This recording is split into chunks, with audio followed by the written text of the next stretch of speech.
네, 하나님께 영광을 돌리는 줄 믿습니다. 감사합니다.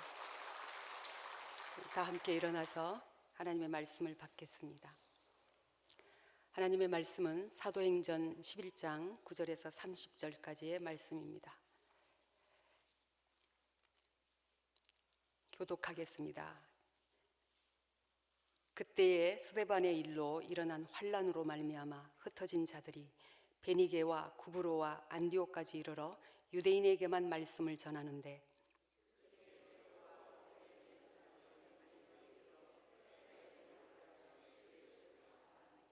주의 손이 그들과 함께 하심에 수많은 사람들이 믿고 주께 돌아오더라.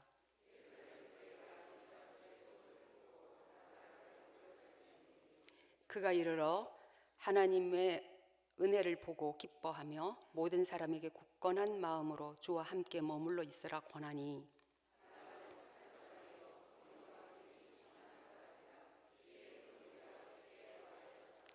바나바가 사울을 찾으러 다소로 가서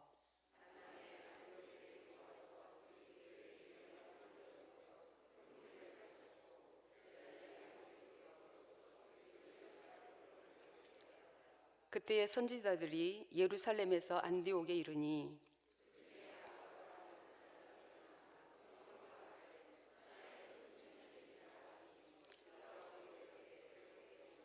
제자들이 각각 그 힘대로 유대에 사는 형제들에게 부조를 보내기로 작정하고 이를 실행하여 바나바와 사울의 손으로 장로들에게 보내니라. 아멘. 기도하겠습니다. 하나님 아버지, 부족한 종이 섰습니다. 성령님께서 사로잡아 주셔서 하나님의 말씀만을 증거하게 하여 주시옵소서. 듣는 사람들을 주의 영으로 인도하여 주시고 말씀을 받을 수 있도록 도와 주옵소서. 예수님의 이름으로 기도드리옵나이다. 아멘. 제가 오랜만에 서니까 정말 낯섭니다.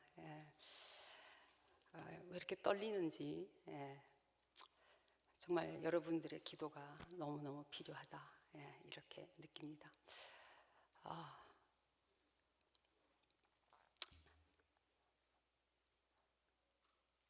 오늘 본문에는 그리스도인이라는 이름을 최초로 받은 안디옥 교회의 이야기가 나옵니다.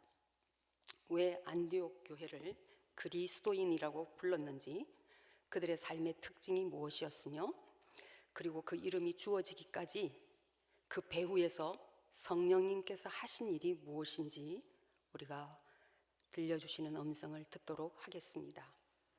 첫 번째로, 성령님은 그리스도 안에서 우리를 결코 포기하지 않으십니다. 오늘 본문에는 이렇게 시작합니다. 19절, 그때에 스데반의 일로 일어난 환란으로 말미암아 흩어진 자들이. 스데반이 예수님을 증거한 일로 유대인들에 의해서 돌에 맞아 죽었습니다. 그때를 기점으로 예루살렘 교회에 큰 환란과 핍박이 일었죠.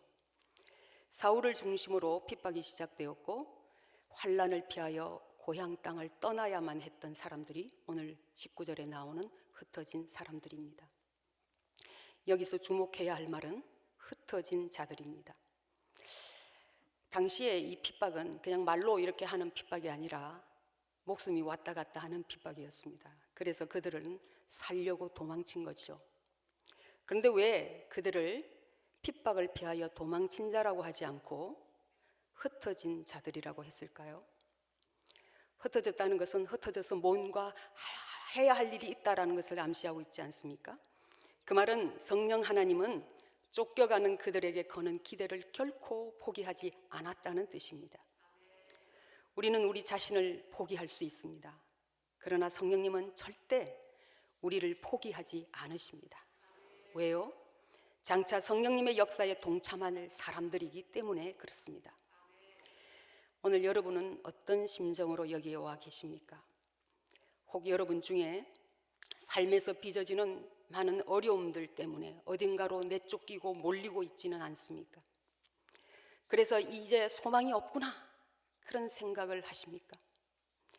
오늘 본문은 그러한 나를 성령님은 결코 포기하지 않으시겠다고 말씀하십니다.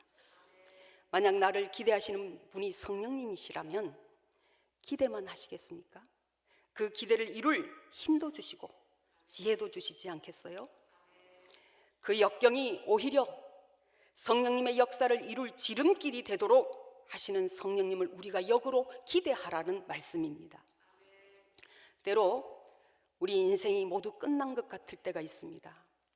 삶에서 실패한 것 같고 버림받은 것 같을 때가 있습니다. 그러나 염려하지 마십시오. 주께서 그 다음의 일을 진행하실 것입니다. 저는 올해 림프암 말기라고 하는 진단을 받았습니다. 알고 봤더니 6개월 만에 죽는 병이더라고요. 정말 내 인생이 여기서 끝나는가 했습니다.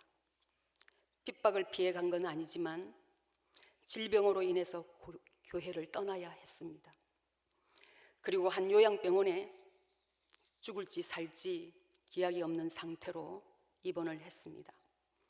그리고 그곳에서 제 인생에서 굉장히 극단적인 경험을 했습니다. 항암으로 정말 죽을 고생을 했습니다. 제가 목회하는 동안 얼마나 많은 암 환자들을 만났겠습니까? 기도도 해드렸지요. 그러나 정작 저는 항암의 고통이 뭔지 몰랐습니다. 제가 항암의 고통을 당할 때마다 우리 성도들이 겪었을 고통이 바로 이것이었구나. 정말 자책의 눈물을 많이 흘렸습니다. 그런가 하면 내 생애 처음으로 24시간이 다 내 거였어요. 출근할 필요도 없어요. 그래서 세수 안 해도 됩니다. 이 소리 저 소리 안 들어도 되고요. 그야말로 나만을 위한 자유의 시간이었습니다. 이를 떠나니 오히려 주님과 교제가 깊어지고 주님과 소통하는 그 기쁨이 모처럼 누리는 행복이었다면 여러분 믿으시겠습니까? 또 하나, 제가 엄청나게 사랑받는 사람이구나 하는 확신을 주었습니다. 얼마나 많은 성도들이 기도하고 있다고 하는 것을 알게 되었습니다. 어서 나와서 돌아오라고 격려의 문자가 날마다 쏟아졌습니다. 아프지만 않으면 정말 제 인생의 최상의 시간이었습니다. 주님은 아이러니하게도 아픈 것으로 인해서 저에게 휴식을 주시고 성도들의 기도와 사랑을 통해서 영육을 회복시켜 주셨습니다. 제가 이렇게 나와서 이 자리에 서게 된 것은 전적으로 성도님 여러분들이 저를 살려달라고 기도했기 때문입니다. 왜냐하면 저는 한 번도 살려달라고 기도한 적이 없거든요. 이 시간을 빌어서 여러분들께 진심으로 감사의 인사를 드립니다. 그런가 하면 주님은 요양병원에서 제게 다른 환난 당한 사람들을 보게 하셨습니다. 사실 제가 그곳에 환자로 갔지 목사로 간 건 아니지 않습니까? 그런데 그곳에서도 결국 직업병이 도지고 말았습니다. 대대로 불교 신자로 내려왔고 자신도 일생 불교 신자였던 한 자매를 예수님을 영접하여 기독교 교인이 되는데 저를 사용하여 주셨습니다. 그녀가 오늘 제 설교를 하는데 기도하겠대요. 그 후로도 계속 사람들을 하나님이 저에게 붙였습니다. 대화하고 상담하고 전도하는 일을 하게 했습니다. 그런데 그 일은 제가 목사였기 때문에 할 수 있었던 일이 아니라 제가 환자였기 때문에 할 수 있었던 일이었습니다. 저는 그곳을 암 환자로 갔지만 성령님은 저를 기대하고 있었습니다. 내가 아니면 안 되는 일이 있어. 나는 너를 믿어. 그리고 지금도 결코 주님은 저를 포기하지 않으신다는 사실을 믿습니다. 여러분의 삶에도 위기가 올 수 있습니다. 지쳐서 다 포기하고 싶을 수도 있습니다. 그러나 우리를 결코 포기하지 않으시는 성령님이 계심을 여러분 믿으시고 기대하십시오. 두 번째로 성령님은 그리스도 안에서 우리의 한계를 뛰어넘게 하십니다. 오늘 본문의 말씀에서 재미있는 하나의 현상을 보게 되는데요. 19절 하반절입니다. 흩어진 자들이 베니게와 구브로와 안디옥까지 이르러 유대인에게만 말씀을 전하는데, 이 흩어진 사람들이 안디옥에 이르기까지의 가는 과정 속에서 복음을 전했는데 누구에게만 전했냐? 유대인에게만 전했답니다. 더 정확히 말하면 오직 유대인 외에는 누구에게도 복음을 전하지 않았다가 원문의 문장입니다. 그러면 그들은 왜 유대인에게만 전했을까요? 그들은 유대인으로서 예수님을 믿은 사람들입니다. 그래서 예수님을 믿지만 유대인으로서의 전통을 지키는 사람들입니다. 유대인들은 절대로 이방인과 식사를 하거나 교제를 하지 않습니다. 그래서 그들은 유대인에게만 말씀을 전했습니다. 그런데 20절에서 새로운 역사를 보게 됩니다. 20절, 그 중에 구브로와 구레네 몇 사람이 안디옥에 이르러 헬라인에게도 말하여 주 예수를 전파하니, 흩어진 사람 중에는 구브로와 구레네 출신의 유대인들이 있었어요. 이 사람들이 헬라인에게도 복음을 전했어요. 이 사실은 유대 역사의 초유의 사태입니다. 여기서 1세기에 이제 막 시작한 초대교회를 엿볼 수가 있습니다. 교회가 시작되었을 때는 여전히 민족이나 또 인종에 따른 문화의 차이를 극복하지 못했습니다. 그래서 유대인은 유대인에게만, 비유대인에게는 비유대인에게만 말씀을 전했습니다. 그런데 헬라인에게도 복음을 전하게 되었다는 말입니다. 주님은 온 세상을 구원하러 오셨는데 유대인들은 자기들만 구원하는 줄 알았습니다. 그래서 여전히 옛사람의 한계, 민족이나 인종이나 문화나 자기 경험의 한계에 머물러 있습니다. 우리도 마찬가지입니다. 우리도 예수님을 믿는다고 하지만 내가 가지고 있는 세계관이나 가치관이나 내가 관계 맺는 사람을 뛰어넘어서 예수를 믿는 것이 과연 가능할까? 그런 생각이 들 때가 있습니다. 이 말이 어렵다면 전라도, 경상도, 강원도, 충청도, 그것 때문에 주의 일에 하나가 되지 않는 거 다 그런 겁니다. 내가 믿음으로 산다고 하지만 결정적인 순간에 성령님의 하나 되게 하는 뜻을 따르지 못하는 한계 속에 갇혀 있을 때가 있습니다. 그것이 교회 안에 나타나는 것이 끼리끼리입니다. 그런데 아십니까? 성령님이 가장 싫어하시는 것이 끼리끼리입니다. 유대인은 유대인끼리, 이방인끼리 모여서 예배드리는 것을 성령님이 싫어하셨습니다. 그래서 성령님 하나님은 교회가 함께 모이도록 그렇게 역사하셨습니다. 21절입니다. 주의 손이 그들과 함께 하심에 수많은 사람들이 믿고 주께 돌아오더라. 여기 아주 중요한 말은 수많은 사람들입니다. 이 말이 왜 중요할까요? 이제 더 이상 유대인 누구, 헬라인 누구가 아니고 그냥 수많은 사람들, 원문으로 말하면 많은 믿는 사람들로 통칭하고 있기 때문입니다. 이 말은 교회가 문화나 인종이나 민족으로 사람을 구분하지 않고 믿는 믿음 하나로 교회가 큰 하나가 되었다는 말입니다. 이처럼 성령 하나님은 믿는 자들의 믿음 외에 그 어떤 것으로도 구분하지 않습니다. 성령님은 오직 교회가 믿는 자들의 모임이 되고 믿는 자들의 공간이 되기를 원하십니다. 성령님은 전혀 함께 할 수 없는 사람들이 교회 안에서 형제가 되고 자매가 되게 하시는 분이십니다. 이 일을 가장 잘 나타내 주는 것이 사도행전 10장의 고넬료와 베드로의 사건입니다. 여러분, 고넬료는 이방인입니다. 베드로는 유대인입니다. 유대인은 절대 이방인과 교제하지 않습니다. 사는 지역도 다르고요.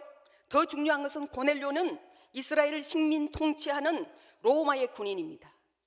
베드로는 그 로마의 식민 통치하에서 핍박받는 피식민지 백성입니다. 만날 수 있는 접촉점 1도 없습니다. 그런데 그 둘을 성령님이 직접 만나게 하십니다. 고넬료에게 찾아가서 베드로를 초청해서 말씀을 들으라고 하고, 베드로에게는 하늘에서 보자기가 내려오게 하시고 유대인이 절대 먹지 않는 것을 먹으라고 합니다. 베드로는 절대 먹을 수 없다고 거절합니다. 왜요? 베드로는 철저하게 유대인으로 살아온 사람이기 때문입니다. 그런데 이 둘의 장벽을 누가 허물었습니까? 성령님이 직접 허물어 주셨습니다. 성령님은 만나게 하시는 분이십니다. 그 사건 후에 베드로가 예루살렘 교회에서 보고를 합니다. 사도행전 11장 17절입니다. 그런즉 하나님이 우리가 주 예수 그리스도를 믿을 때에 주신 것과 같은 선물을 그들에게 주셨으니 내가 누구이기에 하나님을 능히 막겠느냐. 이것이 엄청난 일입니다. 이 일로 인해서 베드로가 세상을 바라보는 세계관이 2배로 넓어졌습니다. 베드로는 여태 오직 유대인을 중심으로 세상을 봤습니다. 베드로의 눈에는 2 종류의 사람만 보였습니다. 유대인, 비유대인입니다. 그런데 베드로의 눈에 이방인의 세상이 들어오기 시작했습니다. 이방인에게도 하나님의 사랑이 있음을 보고 세상을 사랑할 수 있는 공간이 2배로 넓어졌습니다. 그래서 베드로가 하나님의 사랑이 이방인에게도 있음을 알립니다. 오늘 성령님은 다양한 세계와 문화를 그리스도의 이름으로 품고 연결하고 연합하는 일을 위해서 이 지역사회에서 그리스도의 역할을 할 수 있는 사람들로 우리를 부르고 계십니다. 그렇게 사명을 잘 감당한 안디옥 교회는 어떻게 됩니까? 주의 손이 교회에 많은 사람들을 돌아오게 했습니다. 교회가 부흥했습니다.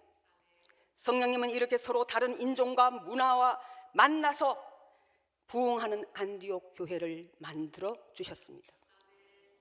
사랑하는 성도 여러분, 여러분은 여러분 스스로를 그리스도인이라고 믿습니까? 그렇다면 자신의 한계를 뛰어넘게 하시는 성령님을 보셔야 합니다. 교회 안에서 나와 다르다는 이유로 편을 가르고 서로 비난하는 일을 하지 말아야 합니다. 그것은 주님의 몸된 교회를 해치는 일이고 상처내는 일이고 그것은 반드시 주님께 문책받을 일입니다. 집안에 문제가 생겼을 때 잘 되는 집안과 안 되는 집안이 있습니다. 되는 집안은요, 그 문제를 서로 머리를 맞대고 의논하고 협력합니다. 안 되는 집안은 서로 책임을 떠넘기면서 비난하다가 깨어집니다. 성령 하나님은 당시 헬라인, 유대인 할 것 없이 다 그들의 한계를 뛰어넘도록 하셔서 그리스도 안에서 하나된 안디옥 교회를 만드셨습니다. 안디옥 교회는 주의 일을 위하여 금식하며 기도했습니다. 그 결과 한 마음으로 바나바와 바울을 선교사로 보내는 일을 합니다. 금식하며 기도했더니 의견이 일치했습니다. 저를 위해서 온 교회가 기도했다면서요. 그래서 제가 이렇게 나왔습니다. 지금이야말로 우리 모두가 금식이라도 해서 하나 되는 역사를 이루어야 하지 않겠습니까? 그래야 하나님 아버지께 자식의 도리를 다하는 교회가 되지 않겠습니까? 그래서 주의 손이 함께 하심으로 많은 사람들이 주께 돌아오는 안디옥 교회의 역사를 우리 교회에도 일어나지 않겠습니까? 죄는 우리가 지었습니다. 죽기는 예수님이 죽었습니다. 사울을 위하여 사무엘은 일생 눈물로 기도했습니다. 사울을 위해서만이겠습니까? 이스라엘을 위해서 울은 것이죠. 지금이야말로 우리 자신과 한국교회를 돌아보게 하시는 하나님의 음성을 들어야 될 때입니다. 마치 회개할 것이 내 것인 양 기도하는 사무엘이 많아지면 우리 교회를 성령 하나님께서 더 크게 세우실 것입니다. 셋째로, 성령님은 그리스도 안에서 우리를 더 큰 그릇으로 키우십니다. 안디옥 교회의 소문이 예루살렘까지 퍼졌습니다. 그래서 예루살렘 교회가 착하고 성령과 믿음이 충만한 바나바를 파송합니다. 그 교회를 잘 목양하라고 보냈죠.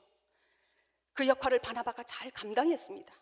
그러면 되는 건데 갑자기 바나바는 안디옥 교회를 함께 섬길 자를 찾아서 나섭니다.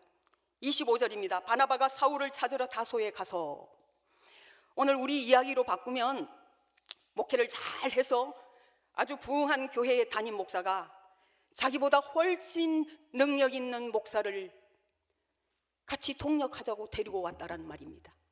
못 들어본 얘기죠? 요즘 저는 바나바를 새롭게 봅니다. 구약에 요나단이 있었다면 신약에는 바나바가 있습니다. 모두가 다윗을 칭찬하고 모두가 다윗이 되기를 원합니다. 그러나 다윗은 요나단이 없었다면 없었을 인물입니다. 바울이 없었다면 신약 성경의 대부분이 사라질 겁니다. 그러나 바나바가 없었다면 바울은 없었을 인물입니다. 바울을 예루살렘 교회에 소개했던 사람도 바나바입니다. 바나바가 회심한 바울을 손에 손을 잡고 예루살렘 교회 형제들에게 소개를 했습니다. 형제들이 다 경계를 합니다. 그도 그럴 것이 어제까지 예수 믿는 사람 잡아 죽이던 사람이 오늘 갑자기 믿는다고 그러고 예수를 전한다고 하는데 믿을 수 있겠습니까? 그러나 바나바는 믿어 주었습니다. 한편 회심한 이 바울을 유대인들이 죽이려고 공모를 합니다. 그래서 바울은 고향 다소에 피신해 있습니다. 이쪽 저쪽에서 다 팽당한 사람입니다. 이렇게 세상에서 한번 낙인이 찍힌 사람은 영원히 그렇게 끝나고 맙니다. 더구나 안디옥까지 쫓겨온 이 사람들이 다 바울의 피해자들 아닙니까? 그런데 바나바는 다소에 있는 바울을 데리고 와서 복음 전하는 일에 동력자로 삼습니다. 가해자와 피해자가 주 안에서 동력자가 됩니다. 두 사람은 그렇다 치고 교인들은 어떻게 용납할 수 있었을까요? 이것이 성령님의 역사이지요. 기도하는 교회였기에 가능한 일이었습니다. 성령님은 원수도 함께 동력하게 하는 분이십니다. 세상은 이런 일을 못합니다. 오늘의 교회, 우리 그리스도인들은 이 일을 할 수 있고 해야 합니다. 교회 안에 원수된 사람을 화해시키는 일, 그것이 그리스도인이 해야 할 일이고 바나바를 통해서 우리에게 보여주시는 교훈입니다. 어떻게 원수가 형제가 되고 하나가 될 수 있습니까? 방법은 하나밖에 없습니다. 용서와 사랑밖에 없습니다. 하나 더 하면 용서와 사랑과 회개입니다. 용서와 사랑은 십자가에서 그리스도께서 우리에게 보여주신 가치입니다. 그래서 십자가로 구원 얻는 교회의 진리, 그리스도의 진리는 최고의 진리입니다. 여러분, 바나바와 바울이 그리스도의 십자가 안에서 그렇게 동력자가 되어서 열심히 함께 가르칩니다. 교회 안에 주의 제자들이 길러집니다. 비로소 그들이 어떤 말을 듣습니까? 26절입니다. 만남의 안디옥 교회에 데리고 와서 둘이 교회에 1년간 모여 있어 큰 무리를 가르쳤고 제자들이 안디옥에서 비로소 그리스도인이라 일컬음을 받게 되었더라. 당시 세상 사람들이 어떤 의미로 그리스도인이라고 말했을까요? 고린도전서 1장 23절입니다. 우리는 십자가에 못 박힌 그리스도를 전하니 유대인에게는 거리끼는 것이요 이방인에게는 미련한 것이로되 믿지 않는 사람들이 봤을 때는 저 십자가에 죽은 예수는 이 세상에서 패배자요 루저일 뿐이었습니다. 그런데 그 예수를 믿는 사람들이 그리스도라고 메시아라고 칭송하고 있습니다. 그런 예수쟁이들이 바보 같다고 욕하고 조롱하는 말로 붙여준 이름이 그리스도인입니다. 그런데 그렇게 조롱받던 이름이 어느 순간에 그리스도인의 정체성을 나타내는 단어가 되고 예수 믿는 사람을 긍정하는 언어가 됩니다. 어떻게 그렇게 될 수 있었을까요? 안디옥이라는 도시는 당시에 로마의 3대 도시 중에 하나였습니다. 인구가 50만이나 되는 굉장히 큰 도시입니다. 도시의 특성이 많은 사람들이 모이는 것이죠. 각종. 거기에 아주 이질적인 민족의 집단이 모여 있었습니다. 그런데 그들은 한결같이 자기 민족, 자기 인종에 따라서 각각 자기들만의 공동체를 이루고 살았습니다.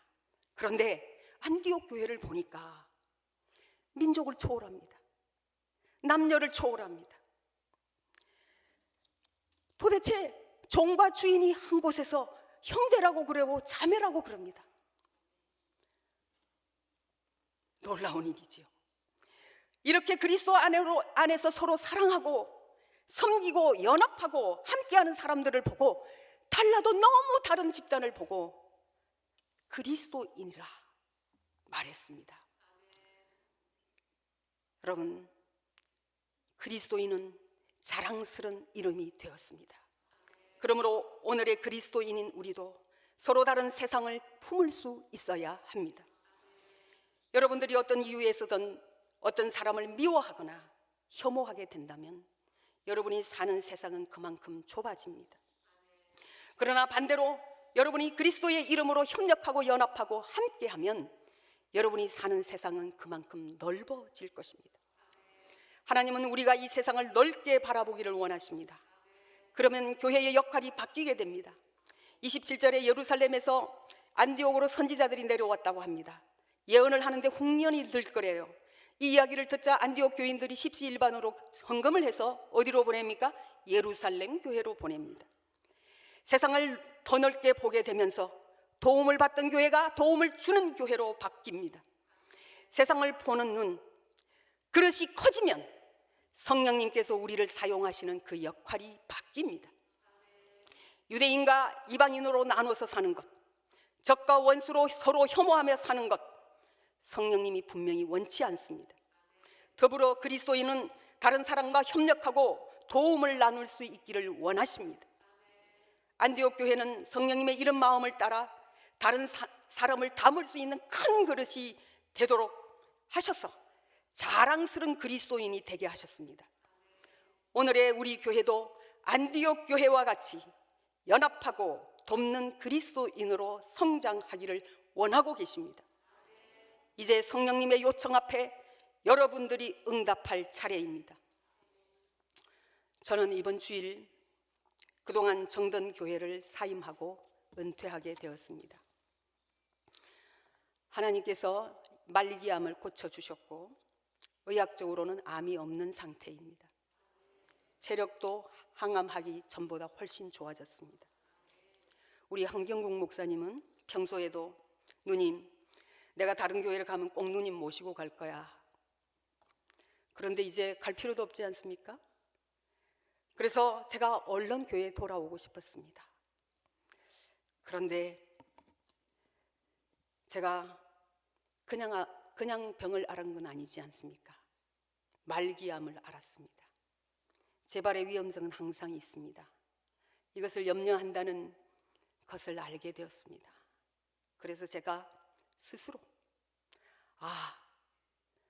교회의 짐이 되지 않기로 했습니다. 게다가 교회에 와보니까 저를 위해서 기도만 해준 줄 알았더니 온갖 아름다운 말로 저를 많이 치장해 주셨더군요. 저를 아끼는 어떤 분이 꼭 해명해라 그랬습니다. 그러나 믿고 싶은 대로 믿는 분들을 무슨 수로 설득할 수 있겠습니까? 제가 우리 교회에 온 지 15년이 되었습니다. 그동안 마음고생이 왜 없었겠습니까? 저도 사람이라 억울함 때문에 엄청난 스트레스를 받기도 했습니다. 참 말하기 싫은데 우리 담임 목사님 부목사 중에 저한테만 제일 작은 집 주었습니다. 불공평하지요? 녹물이 나오는 줄도 모르고 9년을 녹물을 먹었습니다. 집이 좁아서 저의 모든 짐은 지하 3층에서 13년 동안 그대로 썩고 있었습니다. 폐쇄공포증이 있어서 11시 전에 집에 들어가 본 적이 없었습니다. 그전에도 제가 억울한 일이 있으면 하나님께 기도합니다. 그런데 주님은 이런 말씀을 하셨습니다. 부끄러운 것보다 억울한 것이 낫다. 부끄러운 것은 문책이 있지만 억울한 것은 보상이 있다. 주님의 위로로 여기까지 왔습니다. 내가 사랑하는 교회, 나를 위해서 기도한 교회, 그 교회가 오고 싶어서, 우리 성도들이 보고 싶어서 교회에 왔는데 이 무슨 회개망측한 이야기들이 난무하고 있습니까? 제가 돌아온 지 한 달 됐는데 그동안 기절하지 않은 것이 기적입니다. 나를 향해서 했다는 한마디 한마디, 나를 마치 벌레 보듯 그 눈초리가 떠올라서 정말 이러다가 암이 재발하겠구나 하는 생각이 들었습니다. 그토록 정겹던 교회였는데 그 교회가 어디로 가고 없었습니다. 아무리 설명해도 믿어주지 않을 때 다른 사람들의 마음속에 있는 믿음을 제가 어떻게 바꿀 수는 없었습니다. 죽을 것 같은 심정으로 끙끙거리고 있는데 십자가의 주님을 보게 하셨습니다. 십자가 위에서 우리 주님이 이렇게 말씀하셨지요. 내 하나님이여, 내 하나님이여, 어찌 나를 버리셨나이까. 다윗이 고통 가운데 한 말을 주님이 십자가에서 하셨습니다. 나는 벌레요 사람이 아니라 사람의 비방거리요 백성의 조롱거리니이다. 나를 보는 자는 다 나를 비웃으며 입술을 비죽거리고 머리를 흔들며 말합니다. 사실 일부가 그랬는데 저를 모든 사람이 보고 조롱하는 것 같았습니다. 모멸감, 수치심, 억울함, 배신감 등이 나를 지배해서 견딜 수 없었습니다. 주님은 바로 이런 고통을 지고 나를 위해서 십자가를 지셨는데 그것을 보게 하셨습니다. 조롱당하신 주님, 고통 가운데 계신 주님을 보면서 내 속에서 통곡이 터져 나왔습니다. 나는 여태 주님을 위해 산다고 살았는데 정작 주님의 고통을 제대로 느껴본 적이 없었구나.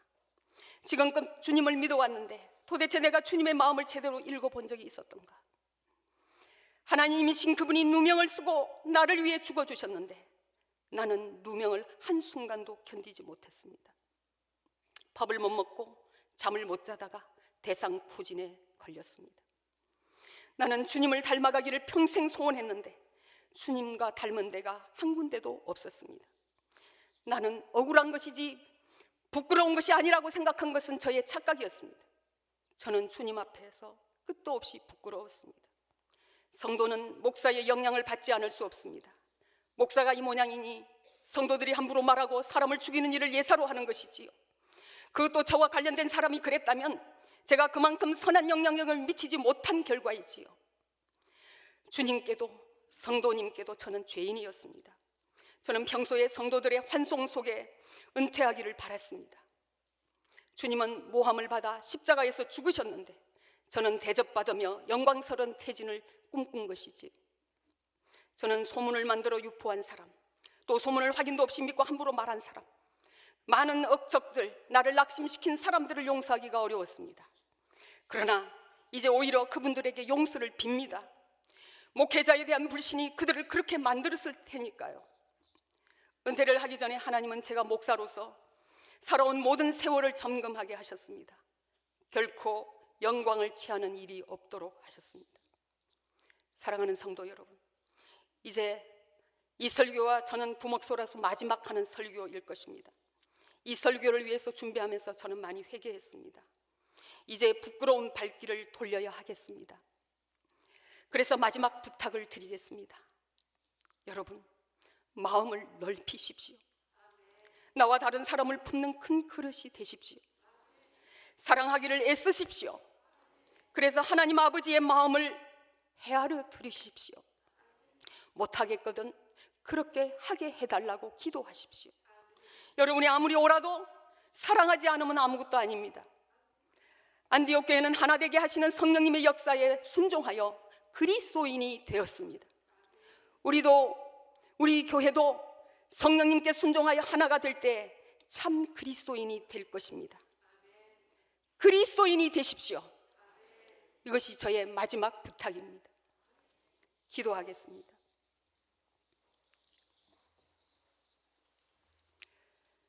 자비하신 아버지, 감사합니다. 부족한 종을 용납한 교회를 주신 것을 감사합니다. 부끄러운 많은 것들을 감추어 주신 것 감사합니다. 수많은 사람들의 사랑을 입게 하신 것 감사합니다. 너무 부끄럽습니다. 하나님 앞에 할 말이 없는 죄인입니다. 우리 성도들을 긍휼히 여겨 주시옵소서. 용서해 주시옵소서. 아버지, 우리 교회를 세워주시고 더 크게 사용하여 주옵소서. 우리 한국영국 목사를 붙들어 주시고 협력하여 하나 되게 하여 주시고 사랑으로 믿음으로 그리스도의 교회를 세워가게 하여 주시옵소서.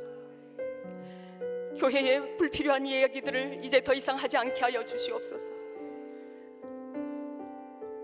성령님의 하나 되게 하는 띠를 매게 하여 주옵소서. 서로 돕고 협력하게 하여 주시옵소서. 그래서 위대한 교회를 만들어가게 하여 주시옵소서. 오늘도 성령의 역사가 우리 마음곳에 가운데 넘쳐나게 하여 주옵소서. 주께서 이 교회를 사랑하시고 세우셨고 더 번창하게 아버지 하나님께서 세워가실 줄을 믿습니다. 주께 의탁합니다. 주님이여, 우리 모두가 사랑으로 하나 되게 하여 주옵소서. 예수님의 이름으로 기도드리옵나이다. 아멘.